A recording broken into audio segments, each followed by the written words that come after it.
The celebration continues, how we're honoring Noreen's over 3 decades of service to our community. It's like a who's who of WSET really alum is. here in the studio, huh? A big infrastructure proposal is drawing pushback from locals. The concerns and the deadline residents don't want to miss. Hey Noreen, congratulations on your retirement. This is so exciting and so well deserved. I know you'll be so missed in the newsroom and by the viewers, but I hope you take some time to travel and have fun and relax because you deserve it.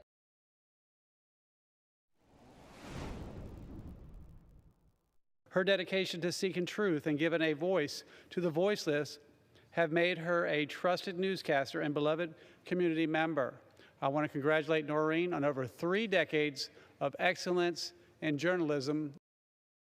We continue to honor Noreen tonight as she gets ready to retire after 36 years.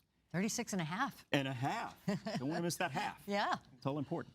Well, that, of course, was Congressman John McGuire in the House floor in Washington, D.C. And joining us right now is State Senator Mark Peake. Good to see you. Good to see you, Pat. And Thank you for coming. Yes, you know, I started a month or 2 after you. Yeah, and you used to be at court when I was covering courts. You cover courts, and you know, you've held up a lot better than I have. Congratulations on 36 years. Thank you so much. You know, Pat, it has been 29 years since she spent the night at my house. Oh, what happened? Yeah. We all want to know this. 29 years. Yeah. Of course, my wife and our newborn 4 children were there, and she had the whole ABC crew with her. Okay. And it was a great special Noreen did with WSET. Seeing what it was like to spend 24 hours with 4 infant babies. Wow. It's taken a bigger toll on me than it has you. But Noreen's done some great stories and won Emmys and all kinds of journalistic awards. And so what we have here is resolution from the Virginia State Senate honoring Noreen for her 36-plus years of service here in Lynchburg at WSET, your commitment to the community of getting the stories out, of telling the truth, and you know, keeping the people informed. So the Virginia State Senate, we've joined Delegate Walker with the House resolution. Just know that everybody in the Virginia General Assembly appreciates your service to the Commonwealth. Well, thank you so much. That's such an honor. Thank you so much. Oh my goodness, what an honor. Indeed. And the accolades and the awards continue to come, and well-deserved for sure. And we're not stopping here, okay? So as we move forward, we've had so much fun reminiscing on the last, 36 and a half years, Noreen, here at the station. And we shared some of the favorite photos in our website. And if you have any pictures with Noreen from over the years, hey, we want to see them as well. So send them to us. And all you have to do is send them to chime in on our website, WSET.com. Hi, Noreen. Congratulations on your retirement. What a wonderful career you've had in journalism, impacting so many in your community and across the state. For me personally, so many of the lessons you taught me about writing and journalism still apply to my career. I have such fond memories of our time working together, and I'm wishing you the absolute best. Congratulations. Appalachian Power is planning a major project that could reshape parts of the region's electric grid. But homeowners near the proposed site in Campbell County say they are worried about what it could mean for their land. ABC 13's Emily Atha explains where that project stands as time is running out for the public to weigh in. It's a project designed to strengthen the region's power grid. Appalachian Power says a 765 kilovolt substation needs to be upgraded, expanded, and relocated from where it is in Joshua Falls to a new location about 2 miles south. The new station would serve as a key point on Valley Link's transmission line, supporting data centers in Northern Virginia. Last night, Appalachian Power hosted an open house, asking for feedback from property owners in the area. Many I spoke with say the new power lines from this project would be hard to ignore. It's coming right through us. It's going to devastate our farm. We're going to have to take the cattle off of it while they are coming through our land. I just don't know that they care very much. All they care about is power. The State Corporation Commission still has to approve the project before any work can begin. Appalachian Power says community comments from yesterday's meeting and continued online feedback will be a part of that process. Company representatives plan to file an application for approval toward the end of the year. If approved, the Joshua Falls substation would begin construction in spring of 2028 and conclude by fall 2030. Back to you. As the ongoing discourse about data centers continues in Franklin County, some members of the Board of Supervisors are encouraging zoning changes. The board members say the county's zoning policies are nearly 40 years old, and it's time to rewrite their ordinance. They say 60% of the county's land is currently not zoned, which means any infrastructure could be brought into that area through a private deal, even a data center. Without an updated ordinance, the board would not be able to prevent this from happening. Members Tim Tatum and Dan Quinn say zoning changes will be vital. I represent a non-zoned part of Franklin County. In those non-zoned areas, there are farmers out there that have several hundred acres of land. There's nothing stopping a data center from going to any of those farmers, throwing a boatload of money out, and there's nothing the county could do to stop it. These unzoned areas are challenging.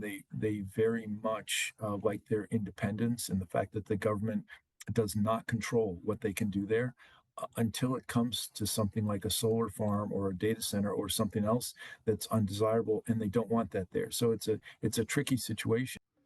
Although data centers still remain a possibility in Franklin County, Tatum says that he will vote no if the proposal comes to a vote. Quinn says that he has not yet decided what he believes is best for the county. The Board of Supervisors has not announced specific zoning changes for a timeline and updating the ordinance. The ABC 13 Weather Desk, sponsored by Expert Roofing and Construction. All right, everybody dealing with some clouds outside right now. Some of us even dealing with some light showers and even some mist and drizzle around. That rain will get more widespread and potentially heavier as we go through the night tonight before that rain will end sometime on Saturday afternoon. Looking ahead towards next week, we do start to warm things back up. We're also going to watch for some storm chances, not just the typical each and every afternoon daily storm chance that we get in the summer, but there's one day in particular next week to where we could see some stronger storms, and we'll show that to you in a second. First of all, overnight tonight, we'll watch more clouds start to roll back in. You do notice that the rain gets a little more widespread, a little heavier as we go through the overnight. Most of this probably still falls as light to moderate rain. There could be a pocket of heavier rain in there. And I think the most widespread rain we see comes well after the sun goes down and into the early morning hours of the morning on Saturday. After we get past about, say, 12, 1, 2 o'clock in the afternoon, most of the steady widespread rain is done. Still can't shake the shower chance completely, but most, if not all of us, should be dry after about, say, 12, 1, 2 o'clock in the afternoon. Then we start to even work on decreasing those clouds, and we should actually be clear as we go in towards Saturday night into early Sunday morning. Sunday morning starts off fantastic. We'll see a lot of sunshine around. The rain chance lower on Sunday afternoon, but keep in mind any storm that develops on Sunday afternoon could try to pack a little bit of a punch. So if you're trying to get outside this weekend, Saturday morning is probably going to be the worst time of things. That's when the rain's going to be at its most widespread. Again, a stray shower chance on Saturday afternoon, but we're good by Saturday evening. As we go into Sunday, it's the afternoon and the evening that might try to have a little bit of a shower chance in there. 60s giving way to 70s as we go through the afternoon tomorrow, and then we'll look ahead towards Tuesday of next week. That's an opportunity for us to maybe have some stronger storms to kind of come through. The rain chance there at about 40% with a high temperature at 90. Rest of the week, pretty typical summertime weather.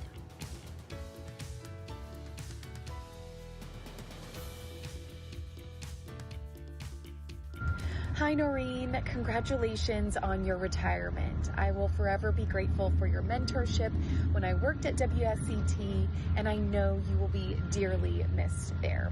You are a true role model to me in journalism, and I am so blessed to have worked with you. Congratulations again, and I'm wishing you all the best in this. On behalf of Lynchburg City Council and the entire city of Lynchburg, I want to congratulate you on your retirement. We wish you happiness, good health, and many wonderful memories in your retirement. That's great. The party does continue here to honor Noreen. Lynchburg Mayor Larry Taylor sent us that video. Now we are joined by another icon with the last name Taylor, Jeff Taylor. That's right. Joining it's good us to be here. It's good to be here. You know, this is kind of a fun reunion. The three of us actually all worked together. Yes, we did. It's been a few years. It's been a few years back in the last century. Is when you started. That's true. But you've done a great job working here and keeping everybody honest and keeping them on their toes. And that's the one thing I have to hand you. You have done such a great job. And you've done such a great job in the community. And everybody really appreciates that.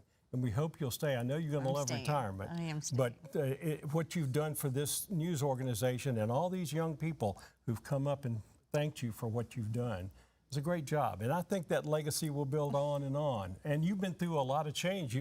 Like 5 or 6 generations of equipment here. No kidding. I mean, and people. And people.